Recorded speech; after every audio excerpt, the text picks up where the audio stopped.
Hello and welcome you all students to my channel Gyanjyot. આજે આપણે ધોરણ 11 સંસ્કૃત વિષયમાં અભ્યાસ કરવાના છે ગદ્ય પાઠ નંબર 11 પૃથુ ચરિતમ એટલે કે પૃથુનું ચરિત્ર। રાજા પૃથુ કેવા હતા, એના પહેલાં એમના પિતા રાજા વેન કેવા હતા અને એમની સાથે શું થયું અને કઈ રીતે પૃથ્વી પર અન્ન એટલે કે ખેતી કરવાની શરૂઆત થઈ, અન્ન ઉગાડવાની શરૂઆત થઈ, એની આપણે વાત કરવાના છીએ।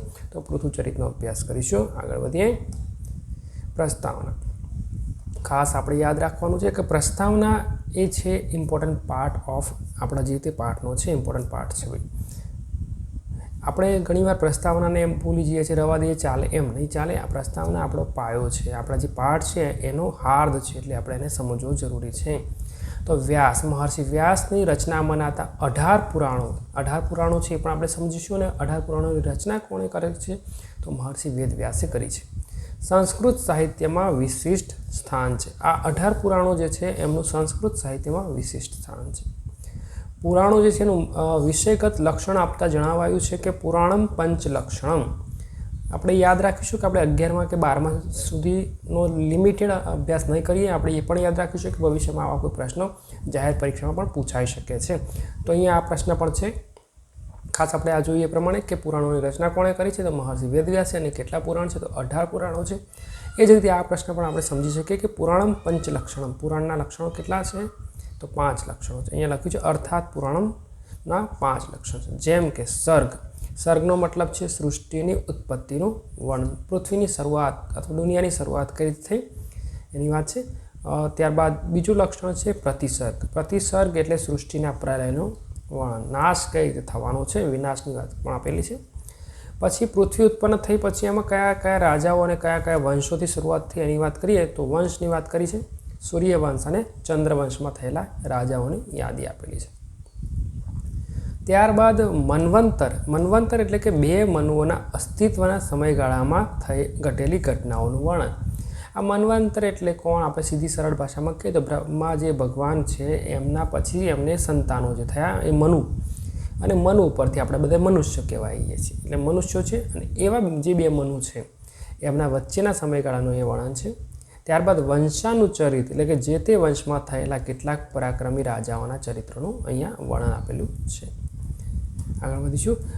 ભારતીય પ્રાચીન પરંપરાઓ અને ઇતિહાસની જાણકારી માટે પુરાણ સાહિત્યમાં નો અભ્યાસ આવશ્યક છે। બરાબર, આપણે આપણા સંસ્કૃત સાહિત્યને અથવા આપણા પ્રાચીન સાહિત્યને સમજવા માગતા હોઈએ તો આપણે એની પરંપરાઓ એના ઇતિહાસને સમજવો જરૂરી છે। વળી સામાન્ય જનમાણસ પુરાણનું સ્વાધ્યાય એટલે કે સ્વ અધ્યયન, પોતે અભ્યાસ કરીને તેમાં વર્ણિત મહાનુભાવોના જીવનને જાણી શકે છે। બરાબર, આપણે ઇતિહાસ જાણીશું કે આપણા મહાનુભાવોએ શું કર્યું। ખાસ આપણે કહી શકાય કે અનુભવથી ઘણું બધું શીખી શકાય છે, પણ બધી વસ્તુ અનુભવથી શીખવા માટે ઉંમર ટૂંકી પડી જાય, એટલે કોઈના અનુભવથી પણ શીખી શકાય। એમાં આપણા જે સાહિત્યમાં જૂના અથવા આપણા પ્રાચીન જે રાજાઓ થઈ ગયા, પ્રાચીન ઇતિહાસ જે છે એ આપણે સમજીશું તો આપણી નાની મોટી જે ભૂલો થવાની હોઈ શકે, શક્યતાઓ એ ઘટી શકે। તો આપણે સમજવું બિલકુલ જરૂર છે, આપણે ઇતિહાસને આપણે સમજવું જોઈએ તો જીવનને જાણી શકે છે અને તે પ્રમાણે પોતાનું જીવન બનાવવાની અને તે પ્રમાણે જીવવાની પ્રેરણા પ્રાપ્ત કરે છે। આપણે આદર્શ જે બનાવવાના હોય, મોડેલ આપણા જે હોય એ આપણે આ રીતે જો આપણા પ્રાચીન જે ઋષિમુનિઓ છે, આપણા રાજાઓ છે, આપણો ઇતિહાસ, ભવ્ય ઇતિહાસને જો આપણે જાણી લઈએ તો લગભગ આપણા જીવનમાં આપણે આદર્શ કોને બનાવવો, આપણું જીવન કઈ રીતે જીવવું એ આપણે સમજી શકીએ છીએ। મત્સ્ય પુરાણમાં આવતા પૃથુચરિતના આધારે પ્રથમ જે છે મત્સ્ય પુરાણ એટલે સૌથી પહેલાં જે ભગવાન વિષ્ણુ ભગવાને જે અવતાર લીધો, મત્સ્ય અવતાર, એની વાત કરી શકાય। અને મત્સ્ય પુરાણમાં શું છે? પૃથુચરિતના આધારે આ પાઠ સંપાદિત કર્યો છે। સંપાદિતનો મતલબ થોડુંક સુધારા વધારા કર્યા છે। કદાચ એના જે શબ્દો હોય, વર્ડિંગ્સ હોય, થોડા મુશ્કેલ હોય, ડિફિકલ્ટ હોય તો એને સમાનાર્થી શબ્દોમાં અથવા એને છૂટા પાડીને કઈ રીતે આપણને સુધારીને 12માના કે 11માના જે પણ ક્લાસ હોય એને અનુરૂપ કરીને આપેલું હોય એને આપણે કહીશું એડિટેડ, સંપાદિત કર્યો છે।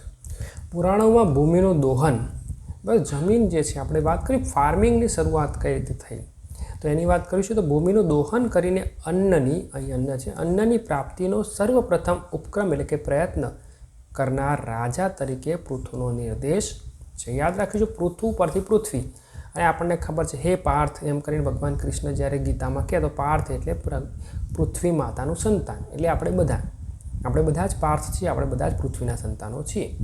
અને અહીંયા પૃથ્વી જે અત્યારે વાત કરીશું એ પૃથુ નામના રાજા પરથી છે એમ સમજીશું.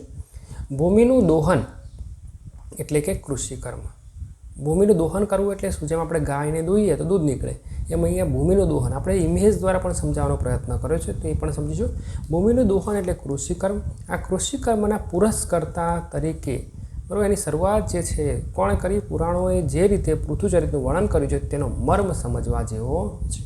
ઘણીવાર આ બધું સિમ્બોલિક હોય છે, બરાબર. એવું નહીં હોય કે ભાઈ જેમ કે અહીંયા આપે છે કે ગાય જે પૃથ્વી ગાયનું રૂપ લીધું અને પછી ભાગી, એટલે એ સિમ્બોલિક હોય છે ઘણીવાર, બરાબર, રૂપક આપેલા હોય છે.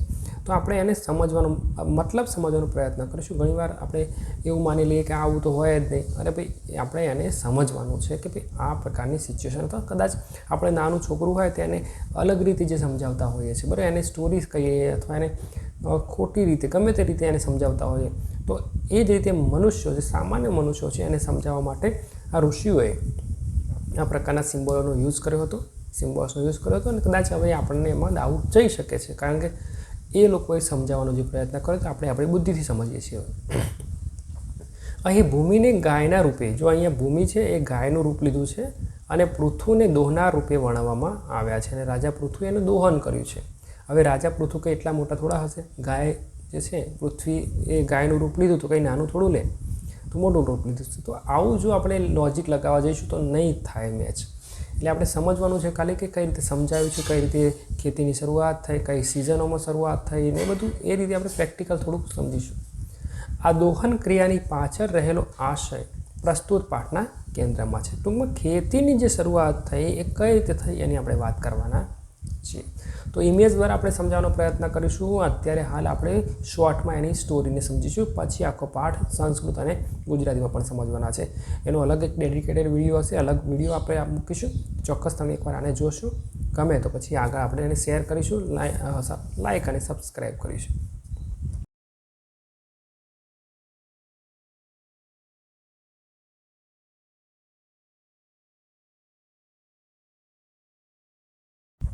એક ઇમેજ તમે જોઈ રહ્યા છો, અને વિદ્યાર્થી મિત્રો ખાસ હું ઘણીવાર 12માં પણ કહું છું તમને પણ કે હવે એઆઈનો જમાનો આવી ગયો છે. મેં થોડીક ઇમેજ એડ કરી છે, તમે પણ આવું બધું શીખતા રહેશો. તો અહીંયા એક ઇમેજ દેખાય છે જેમાં એક રાજા છે, અને રાજા થોડો ગુસ્સે દેખાઈ રહ્યો છે, તો એનું આપણે સમજીશું. સ્વયંભૂ નામના મનુ રાજા જે છે એમના વંશમાં, મનુ નામના વંશ. હવે અહીંયા MCQમાં પણ પૂછાય, ટૂંકો પ્રશ્ન પણ પૂછાય કે કયા વંશમાં થઈ ગયા હતા, અથવા મનુ વંશમાં કયો રાજા થઈ ગયો? તો સ્વયંભૂ નામના મનુવંશમાં અંગ નામનો રાજા થઈ ગયો. આ રાજા કેવો હતો? તે દયાળુ અને ધર્મનિષ્ઠ હતો. પહેલો રાજા જે છે મનુના વંશમાં આપણે કહીશું સ્વયંભૂ, એ દયાળુ હતો, બરાબર છે, ધર્મનિષ્ઠ. પણ એનો એક પુત્ર થયો, એ છે વેન. આપણે આ વેન છે એમ સમજવાનું છે. વેન નામનો રાજા કેવો હતો? ક્રૂર રાજા હતો, અને પછી શું કરતો? એ અધર્મમાં રચ્યો પચ્યો રહેતો, બરાબર. એના કામો ખોટા માર્ગે ના હતા, એટલે ઋષિઓએ પછી શું કર્યું? ઋષિઓએ તેને મારી નાખ્યો એમ ના કહી શકાય, પણ એનો વધ કર્યો કહી શકાય. તો વેન નામનો જે રાજા હતો, યાદ રાખજો, વેન નામનો રાજા ક્રૂર અને અધર્મનિષ્ઠ હતો, અથવા અધર્મમાં રચ્યો પચ્યો રહેતો હતો, અને ઋષિઓએ એને મારી નાખ્યો. પ્રશ્ન એવો પૂછાશે કે ઋષિઓએ વેનને શા માટે મારી નાખ્યો? આ ઉપરાંત વેન કેવો રાજા હતો? આવા બધા પ્રશ્નો પૂછાય, એટલે આપણે થોડુંક કન્ટેન્ટને સમજીશું. અને આપણે જોઈ રહ્યા છીએ થોડું ક્રૂર અને લડાયક રાજા દેખાઈ રહ્યો છે. ત્યારબાદ વેન તો મરી ગયો, હવે શું થયું જોઈએ. ત્યારબાદ શું કર્યું? ઋષિઓએ તેના પુત્ર દયાળુ અને ધર્મનિષ્ઠ પુત્ર કોને બનાવ્યો? રાજા પૃથુને. ઋષિઓએ તેના પુત્ર જે પૃથુ છે, દયાળુ છે અને ધર્મનિષ્ઠ રાજા, એવા પૃથુને એને ઋષિઓએ રાજા બનાવ્યો, એટલે રાજકુમારને રાજા બનાવ્યો. હવે એ વખતની હાલત શું હતી? કારણ કે અગાઉનો જે રાજા હતો એ ક્રૂર અને અધર્મમાં રચ્યો પચ્યો રહેતો હતો, એટલે એક રીતે જોઈએ તો પ્રજાની સ્થિતિ ખૂબ જ દયનીય હતી. હવે આ સ્થિતિમાં નવો રાજા આવે છે, તો નવા રાજાની ઘણી બધી જવાબદારીઓ છે, તો એ પણ અહીંયા જોઈશું. તો જે પ્રજા હતી એ ભૂખી અને ત્રાહિત હતી. ઇમેજ જે મૂકી છે એ આપણે ઓનલાઈન લીધેલી છે, એટલે ભાઈ આમાં કોઈ ખોટું ન લાગી જાય, પણ પ્રજા ભૂખી અને ત્રાહિત છે, અને ખોટું લાગે તો ચોક્કસ માફ કરશો. પ્રજા ભૂખી અને ત્રાહિત હતી. આપણે ઇમેજ દ્વારા ખાલી કન્ટેન્ટને સમજીશું. હવે પ્રજાઓ તો ભૂખી અને ત્રાહિત હતી, કારણ કે એ વખતે રાજાએ કોઈ કામ જ નહોતા કર્યા. તો હવે શું થયું? તો પ્રજાને અન્નની જરૂર હતી. જો આપણે અનાજ માટે લંબાયેલા હાથ જોઈ રહ્યા છે, પ્રજાને એ નવા રાજાની પાસે શું કર્યું, અન્નની માગણી કરી. હવે શું થયું કે અગાઉ તો જે થોડો ખરાબ રાજા હતો અને આખી સ્ટોરી સમજીશું તો એ દુર્જનોને બરાબર સન્માન કરતો, સજ્જનોને અપમાનિત કરતો ને એવું બધું હતું. એટલે કદાચ એ વખતે પ્રજા એમની પાસે ગઈ હશે નહીં. પણ હવે નવા રાજા થયા અને નવા રાજા જે છે ધાર્મિક રાજા છે, ધર્મનિષ્ઠ છે અને દયાળુ છે. તો પ્રજા એમની પાસે ગઈ અને એ વખતે શાની જરૂર હતી? બધાને અન્નની માગણી કરી, અન્નની જરૂર હતી. હવે પૃથુ જે છે શું થયું, અન્નની માગણી કરવા ગયા એટલે એને અન્નની જરૂર છે એટલે પૃથુ ધર્મ વિહોણી પૃથ્વીને બાળી નાખવા પ્રવૃત્ત થયો. હવે આ વખતે શું થયું કે યથા રાજા તથા પ્રજા અને એવી જ એની જમીન. એટલે એક રીતે સમજીશું કે જે વેન નામના રાજાએ જે અધર્મ રચોપચ્યો હતો એટલે પોતાનો ધર્મ ન નિભાવ્યો, એ જ રીતે પૃથ્વીએ પણ પોતાનો જે ધર્મ છે એટલે કે પ્રજાને અન્નથી એનું પેટ ભરવું, બરાબર, એને સંતુષ્ટ કરવું, એ કામ એને પણ છોડ્યું. એટલે કે પૃથ્વીએ પણ અનાજ ઉત્પન્ન કરવાનું બિલકુલ બંધ કરી દીધું. હવે આવી પૃથ્વી છે ને એને આપણે કહીશું ધર્મ વિહોણી પૃથ્વી, કે જે પોતાનો ધર્મ બજાવતી ન હોય. એટલે હવે રાજા આપણને દેખાઈ રહ્યો છે ગુસ્સે થયેલો રાજા. આ ગુસ્સે થયેલો રાજા શું કર્યો, એને બાળી નાખવા તૈયાર થયો. હવે બાળી નાખવા તૈયાર થયો એટલે પછી આપણે સ્ટોરીને સમજીશું કઈ રીતે બાળી નાખે છે. આ ખાસ જે ઇમેજ છે આપણા ટેક્સ્ટબુકમાં છે એટલે આપણે એ રીતે થોડું મૂક્યું છે કે ઘોડા પર બેસીને ગયો ને એવું બધું. તો આ જે ધરતી છે, પૃથ્વી છે, ધર્મવિહોણી પૃથ્વી, એને ગાયનું રૂપ લીધું. જો આપણે નીચે ગાયની ઇમેજ કરી છે અને નાસી જવા તત્પર થઈ અને પૃથ્વી જે છે એની પાછળ પછી આ રીતે ઘોડા પર બેસીને ગયો હશે. તો આ પૃથ્વી દેખાઈ રહી છે અને ઉપર એક ગાય દેખાઈ રહી છે. એટલે ઇમેજ જે છે એ કદાચ મિસમેચ ને એવું બધું રહે, પણ આપણે સમજવાનું છે કે પૃથ્વી જે છે એને ગાયનું રૂપ લીધું અને ભાગી ગઈ. હવે ભાગીને ગઈ ક્યાં છે? કારણ કે પૃથ્વી તો એ પોતે છે, તો ઉડી હશે હવામાં. હવે એવું કંઈક લોજિક દોડાવવાની જરૂર નહીં આપણે, પણ આપણે એવું યાદ રાખ્યું છે કે પૃથ્વીએ ગાયનું રૂપ લીધું.